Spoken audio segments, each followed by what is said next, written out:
Thank you, Mr. Chair. Mr. Parnas, Rudy Giuliani tasked you with, quote, a mission to travel the globe to find dirt to damage the Biden's reputation in the 2018-2019 timeframe, right? Correct, yes. And this was in an effort to secure Trump's Re-election in 2020. as president in 2020, right? Correct, yes. And by dirt, you mean evidence of wrongdoing or criminality, right? Yes, sir. And in your travels, you found, quote, precisely zero proof of the Biden's criminality, right? Correct. And there was no evidence of the Biden's corruption in Ukraine because, as you said, there truly was none, right? Correct, yes, sir. Now, interestingly, you have looked for dirt around the world about the Bidens and specifically Joe Biden in particular, and you say the FBI, CIA, NSA have all failed to produce any evidence of criminal wrongdoing, right? Correct.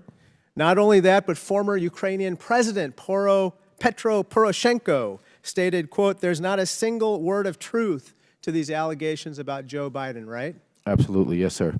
Now, there's a guy named Yuri Lutsenko, who's the former prosecutor general of Ukraine, and he also, quote, confirmed that nothing ties the Bidens to criminal activity in Ukraine, right? Correct.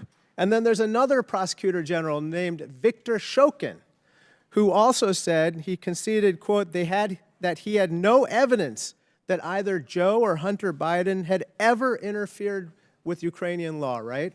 Yes, sir. And the reason you know this is because you talked to each of these people, right? Yes, sir. And your job was to try to dig up dirt or manufacture dirt, right? Yes, sir.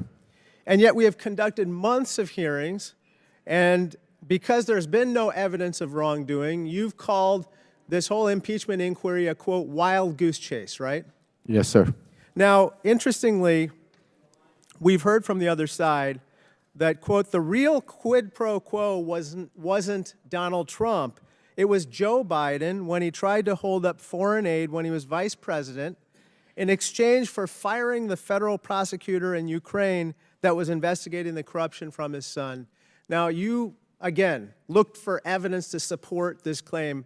There is no evidence, correct? Correct. That was false. In fact, firing the prosecutor would make it more likely that they would go after the company in question, Burisma, not less, right? Well, the ironic part is the reason why majority of the world and Ukraine and the Obama administration wanted to get rid of Viktor Shokin because he was corrupt, not because he was investigating Burisma, because he was stalling investigations for UK that was looking into a $23 million they wanted to get out from Zlochevsky, and Shokin stalled that investigation. So it was the logic is just the opposite of what the majority claims is to be the case, namely that they say that somehow Joe Biden was out to fire the prosecutor to reduce the chances of a prosecution of Burisma. But actually in firing that prosecutor, he increased the chances of prosecuting Burisma, right? Absolutely correct, yes.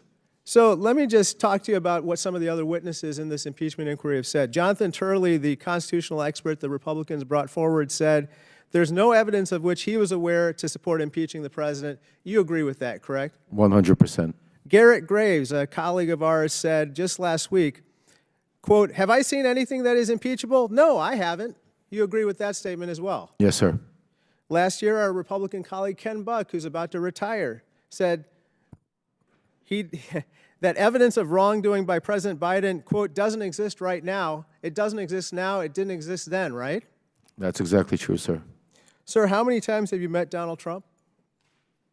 Well over 10 times, I'd say. I'd have to count, but lots of times. Is there anything that you'd like to relate to us about your conversations with Donald Trump that would bear on the conduct of these proceedings? I mean, Donald Trump was aware of everything that was going on that day in the Red Room when we were in the